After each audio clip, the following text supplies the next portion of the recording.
તો hello friend, good morning, જય શ્રી કૃષ્ણ, જય સ્વામિનારાયણ, જય યોગેશ્વર અને જય સચ્ચિદાનંદ. આજના નવા બ્લોગમાં તમારું સ્વાગત છે. તો આજે છે ભાદરવો સુદ સાતમ અને આજે છે મંગળવાર ને 10 સપ્ટેમ્બર.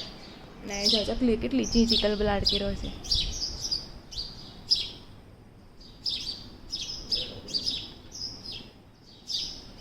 તો જો અત્યારે 8 વાગી ગયા છે અને આપણે અહીંયા છે ને ગણપતિની દીવાબત્તી પણ કરી નાખી છે.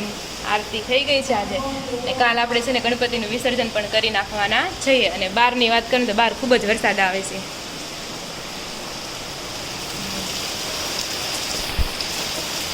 ને દાદા છે દેહમાં ગામડે જવાના છે. તમારા દાદા ગામડે નહીં જવાયા છે, બહુ વરસાદ આવે છે.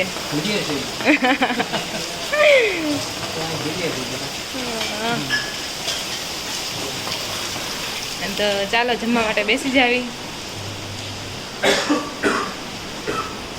તો જો શિરામણ કરવા માટે બેસી ગયા છે. જમવામાં છે રોટલી ને ચા, દૂધ ને અહીંયા બનાવ્યું છે આપણે કારેલાની સબ્જી છે. રોનકની બહુ ફેવરિટ છે, બરોબર ને.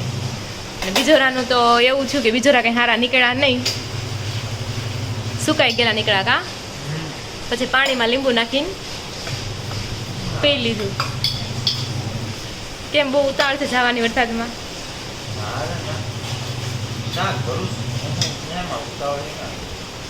કાંઈ નહીં, સારા તો જમી લઈએ. તો જો બપોરા કરવા માટે બેસી ગયા છે. જમવામાં આપણે રોટલીનું શાક, છાશ છે અને અહીંયા અથાણું અને મોદક. આ ત્રીજો દિવસ છે મોદકનો. આજ તો આજે નહીં પૂરા થાય મને લાગે છે, કાલ પૂરા થાય હજી. હા, અને મમ્મીએ જો કારેલાની શાક અને રોટલી ખાય છે. અને મમ્મીને આ સરીક મજા બગડી ગઈ છે, તાવ આવી ગયો છે. કેમ છે હવે? હા, તો એવું બધું છે. આજે મારા ફઈનો ફોન આવ્યો હતો. કાલે આપણે કીધું હતું બીજોરાનું ઓલું, એને પછી કીધું કે અહીંયા પાન છે ઓલા કેવા, હા પાણા ફાડના. એ કે તારા પપ્પા આને મોકલાવે છે એમ, છોડવું આવું હોય છોડવું હોય એમ. જવાના છે કે કાલે હજી 11 તારીખે. પણ એવડો એ છોડ છે ને પાન ફાડનો છોડ, મારા મમ્મી મોટા વરાછાથી દેહમાં લઈને ગયા હતા. એટલે મારી મમ્મી પછી મારી મમ્મીને મેં ફોન કર્યો, તમારા પાસે એવડો છોડવો છે કે નહીં? એમ કે એ પાંદડા છે ને બધું છે. એ કે રોકડો છે, તમારે લઈ જાવ હોય તો એમ. તમે રોનકને કીધું છે ત્યાં જઈને લઈ આવજો એમ. હવે જાય તો ત્યાં વાડામાં વાવેલો છે પાનફાડનો. હા હા, પાણા ફાડનો. અને કઈક અમારા ફુવાને પથરી થઈ છે તો કઈક મહુવા બાજુ ડોક્ટર છે, દવા આપે છે. એનથી નહીં કે નીકળી જાય છે એમ. ફુવાના નીકળી ગયા છે એમ કે છે. ગ્લાસ ને આ તો બોટલ જ આવે, એ રોજ પીવાની. કેમ આપણે તમારે શરદીની દવા આવે લાલ કલરની, એ ટાઈપની. તો મેં તો કાંઈ નહીં, સાંજે મેં તો રોનક આવે ફોન કરાવે એમ. તો એવું બધું છે. ઘણા લોકોએ કીધું છે આમ કરાય ને આમ કરે. આપણે સાંજે કોમેન્ટ વાંચશું એટલે અલગ અલગ આવશે. મારો પપ્પા એમ કીધું તરબૂચ ખવાય વધારે, કે તરબૂચ થી નીકળી જાય એમ. ગરમ હશે કોને ખબર હવે, તો આપણને. અને એ જો પપ્પા પણ કારખાનેથી આવી ગયા છે. દાદાને સુરત મૂકવા જવાના છે, એટલે એમને દાદા કેટલા ઉતાવળા થાય. એક વાર તો ફોન કરાયો. ના ના, એમાં હું ન્યા ટી શર્ટ તો પહેરે જ ને, એવું થોડું છે. હું પાય નથી ઘણી પહેરતા ટી શર્ટ ને ઓલું નાઇટ ડ્રેસ આખો. હા હા, તો એવું છે. તો દાદાએ પછી એમ કીધું કે હજી ક્યારે આવશે મધુ? ઈ કે હા, એ કે ન્યાય આવશે મને તરત દેખા. કે કાંઈ નહીં, ચાલો હવે જમી લઈએ. તો જો અત્યારે છે ને 6:30 વાગી ગયા છે ને બધે ઢોલકાનો અવાજ આવવા માંડ્યો છે. અને આજે આપણે બનાવવાનું છે ઇન્સ્ટન્ટ રગડા ભેળ. એના માટે આપણે છે જો બટેકા જો છે તો 3 નાના બટેકા લઈ લીધા છે અને થોડાક આપણે વટાણા લઈ લીધા છે. બટેકાને છાલ કાઢીને જ બાફી નાખવા છે અને પછી છાલ કાઢવી નહીં. અને એમાં આપણે નાખી દઈશું પાણી અને થોડીક વાર માટે કુકરને આપણે મૂકી દઈએ. તો જો બટેકાનું અને વટાણાનું કુકર આપણે મૂકી દીધું છે. અને આ કુકર થાય ને ત્યાં સુધીમાં આપણે છે ને ગણપત બાપાની આરતી કરી નાખીએ અને પછી આપણે કાંદા ટમેટા ને એવું સુધારી નાખશું. હા, અને તમે કોમેન્ટ કરો તમે કોઈ દી ટ્રાય કરી છે ઇન્સ્ટન્ટ રગડા ભેળ બનાવવાની? તો જો આપણે ગણપત બાપાની આરતી કરી નાખી છે અને કાલે હવે છે ને વિસર્જન કરી નાખવાનું છે. પ્રસાદીમાં આપણે આવ્યા છે બદામ. અને અત્યારે હવે 7 વાગી ગયા છે. મમ્મી કેમ છે? સારું? માથું દુખે છે જી? હા હા. આજે તો જો મમ્મીને તાવ આવી ગયો. ખાલી સવારે જ થોડી વાર હતો. તો આવું છે. તો ચાલો આપણે ઇન્સ્ટન્ટ રગડા ભેળ બનાવી નાખીએ. તો જો વટાણા અને બટેકા મસ્ત એકદમ બફાઈ ગયા છે. હવે આમાં છે ને આપણે રગડો બનાવી નાખશું. અને આ બાજુ આપણે કાંદા અને ટમેટાં પણ છે ને કટ કરી નાખ્યા છે. અને પછી આનો વઘાર કરી નાખશું રગડાનો, અને પછી દાડમના દાણા ખાલી ખોલવાના રહેશે. પહેલાં છે ને બટેકા અને વટાણાને છે ને મેશરની મદદથી છે ને પેલા મેશ કરી નાખશું. તો આપણે બટેકા અને વટાણાને છે ને એકદમ મેશ કરી નાખ્યા છે. હવે એમાં થોડુંક પાણી નાખી દઈએ, જેવો તમારે ઢીલો કરવો હોય એ પ્રમાણે. હવે આમાં છે થોડીક આપણે હળદર નાખી દેવાની છે, થોડીક ચટણી નાખી દેવાની છે,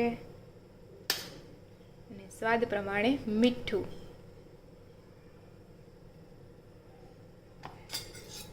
અને એકદમ મિક્સ કરીને થોડીક વાર ઉકળવા દેવાની છે.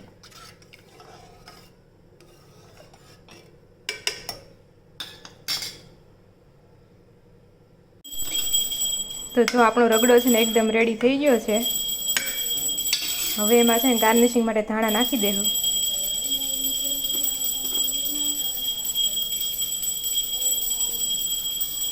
તો જો આપણો રગડો એકદમ રેડી થઈ ગયો છે. રગડામાં છે ને સૌથી પહેલાં આપણે છે મમરા નાખી દેવાના, જેટલા આપણે ખાવા હોય એ પ્રમાણે.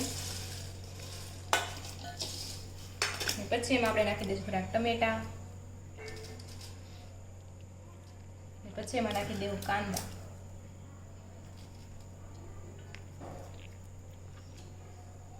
પછી એમાં જશે દાડમના ઉપરથી નાખશું. પહેલાં આપણે નાખી દઈએ રગડો.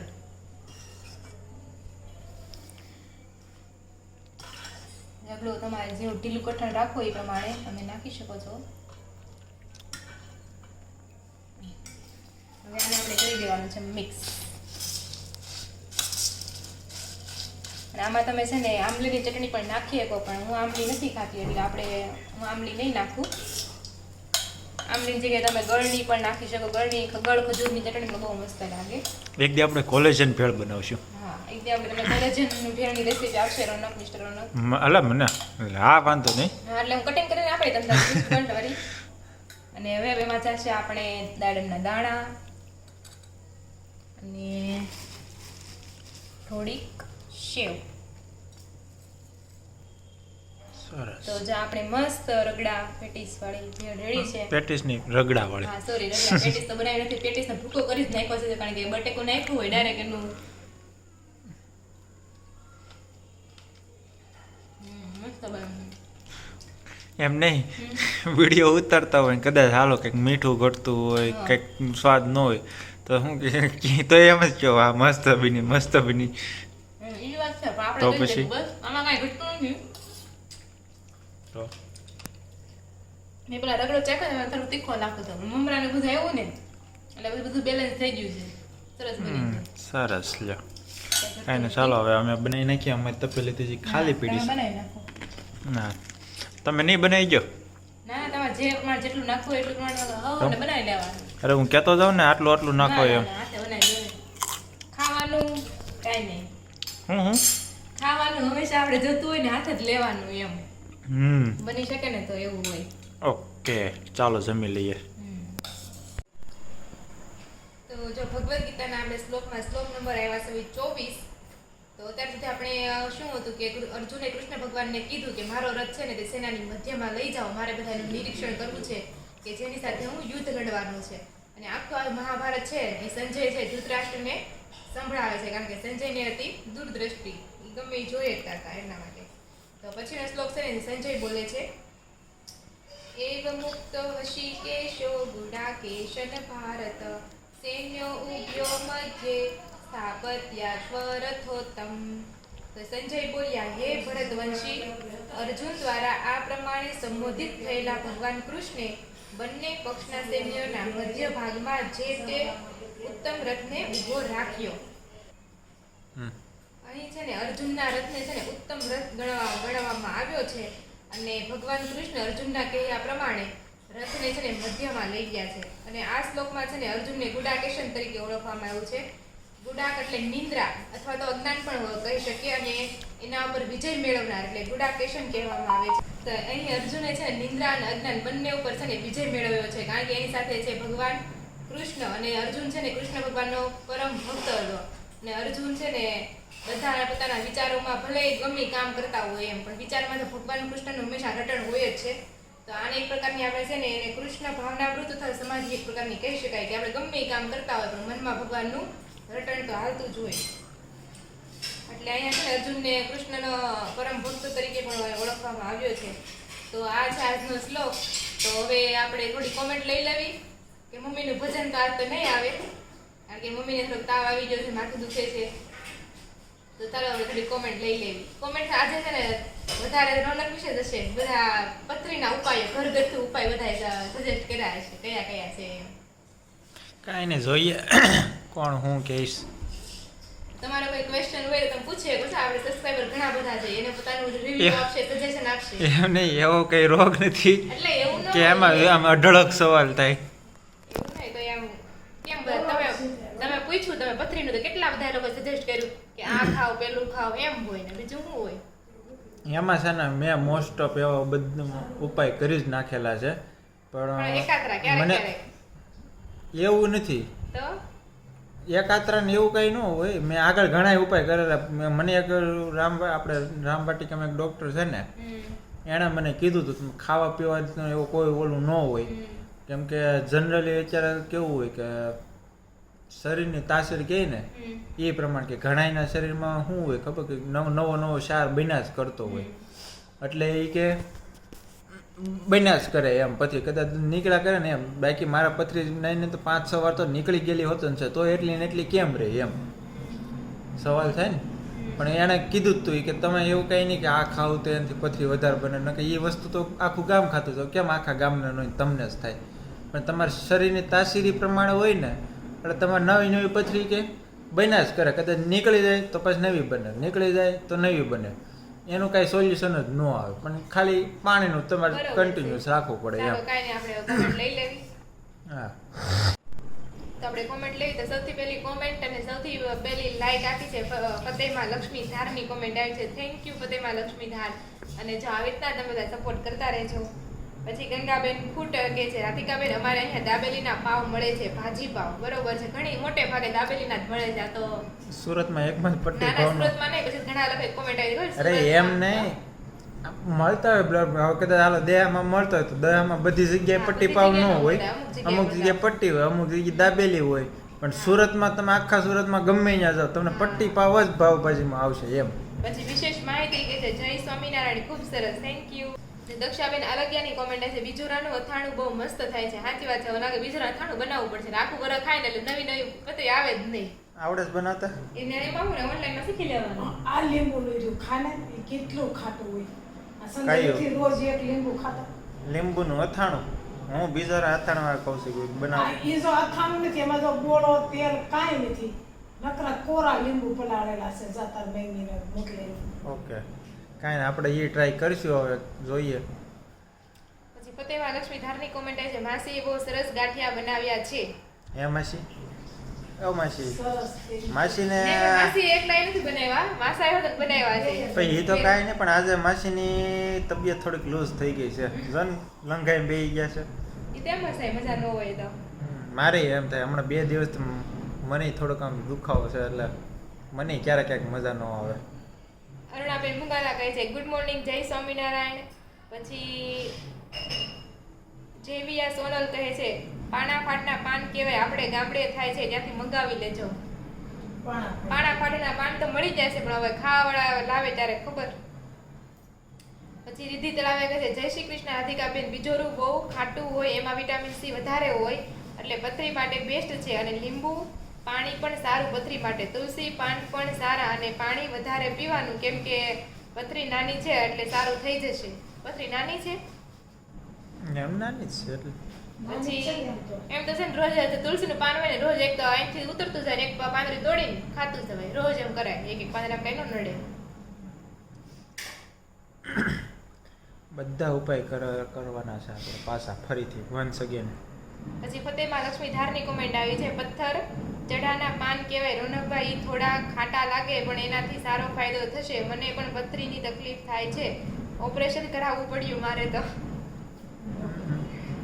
મોટી હોય છે એટલે કરાવવું પડ્યું. પછી સોનલ ઝાડા કહે છે માસી બહુ સરસ ગાંઠિયા બનાવ્યા, જય શ્રી કૃષ્ણ. દેવ માસી કંઈક બોલ્યા, શું બોલ્યા? જય શ્રી કૃષ્ણ. જય શ્રી કૃષ્ણ. માસી આજ બોલવાની હાલતમાં નથી. પછી દેવ ગોંડલિયા બ્લોગ કહે છે સરસ છે ભજન રાધિકા દીદી. તો રાધિકા દીદી એ ભજન નથી ગાયું, પણ આ મેં પૂછ્યું હતું આ કેવું લાગ્યું ભજન. આ માસીએ ગાયેલું છે. હા. ફતેમાં લક્ષ્મી ધાર કહે છે હાય રાધિકા બેન, ગુવારની સબ્જી બહુ મસ્ત બનાવી. હેમાક્ષી મોરી કહે છે અમે હમણાં ક્યાં તા ગાંઠિયા ત્યારે લાવ્યા તા લોટ સરસ બને છે. હા, અમે એમ કહે છે કે એ લોકોએ જ્યારે ગાંઠિયા બનાવ્યા હતા ને તો તૈયાર લોટ જ લાવ્યા હતા, એને તૈયાર લોટના જ બનાવ્યા હતા, સરસ બને છે એમ. પછી બસ જો આજે છે એટલી જ કોમેન્ટ છે. તો હવે કઈ ગેમ રમવી છે? ગેમ રમવા વાળાની કોઈની હાલત છે, મારી હાલત જો, અહીંયા હાલત જો, કોણ રમશે ગેમ? તું રમી ગેમ. રમત રમી ને થોડુંક આમ ધ્યાન બીજે જાય કે નહીં, રોગ બધો ભૂલે. એટલે રોગ ભૂલાય છે. તો હાલો માસીથી શરૂઆત કરો. રમવાનું છે હું પણ તું કેસો ગેમ રમવાનું, એટલે મેં કીધું તને ખબર ના છે. ના તમે કયો પછી એ પ્રમાણે રમવી એમ. તો કાંઈ નહીં, તમે કોમેન્ટ કરો કે અમે ગેમ રમવી કે નહીં, રમત રમવી કે નહીં, તમે કોમેન્ટ કરો. મને કેરમ રમવી બહુ ગમે. મારે કેરમ લાવી જો એકવાર. હા તો કાંઈ નહીં, પણ એમાં છે ને પૂરી થતા બહુ વાર લાગે કેરમની ગેમ. એમાં હું વાંધો. થોડીક બીજી કંઈક હોય ને 5 મિનિટ પૂરી થઈ જાય, ફની ગેમ હોય તો મજા આવે. જો સાપ સીડી છે, કેમ તો બહુ રીમાસી હો. મજા આવે. એ બધી જૂની રમત ને એટલે આવવાની મજા આવે મોટી ઉંમરનાઓને. તો કાંઈ નહીં, કેરમ લઈ લે, 4 જણા રમશે બીજું હું. હા તો થાય. બે દી રમશો હા પછી. એ વાત છે, એમ જ હોય નવી બે દી નવી. રમી પછી શું કરશું? પછી કાંઈ ને બળતડ તો થાય ને. પણ જો દિવાળી આવે ને એટલે ફૂલ રેકેટ રમવાનું હોય. દિવાળીમાં સ્પેશિયલ ફૂલ રેકેટ બહુ રમે. કાંઈ ને આપણે ફૂલ રેકેટ રમશું. ફૂલ રેકેટ રમાય એ સારું. એમાં કસરત હાઈટ વધે, થાય. કસરત થાય. હાઈટ તારે વધારવા જરૂર છે, અમારે હા, લાઈન સારી પૂરી. વાત છે. હવે હાઈટ વધે જ નહીં, આ તો વાત છે કે નાના છોકરા રમે ને તો એની હાઈટ વધે એનાથી એમ. હમ અને કસરત થાય એટલે આપણે આ દિવાળી નજીક આવે છે તો ફૂલ રેકેટ રમવાનું વિચારીએ કોઈ. કાંઈ ને ફૂલ રેકેટ લેતા આવીએ, બીજું હું તો. તો કાંઈ નહીં, તમે છે ને મને સજેસ્ટ કરો કે ઇન્ડોર ગેમ ઘરની અંદર રમી શકાય, ફેમિલીમાં રમી શકાય ને એવી તમે ગેમ સજેસ્ટ કરો, અમે છે ને જરૂરથી ટ્રાય કરશું રમવાની. તો જો આજનો વ્લોગ છે ને આપણે અહીંયા જ એડ કરી છે. તમે અમારા વિડીયો જોવો છો, લાઈક કરો છો, શેર કરો છો ને સબસ્ક્રાઇબ કરો છો, તેના માટે તમારો ખૂબ ખૂબ આભાર. અને નો લાઈક શેર સબસ્ક્રાઇબ કરતા હોય ને તમે અત્યારે કરી દેજો. અને ફરી મળશું કઈ નવા વ્લોગ સાથે, ત્યાં સુધી જય શ્રી કૃષ્ણ અને રાધે રાધે.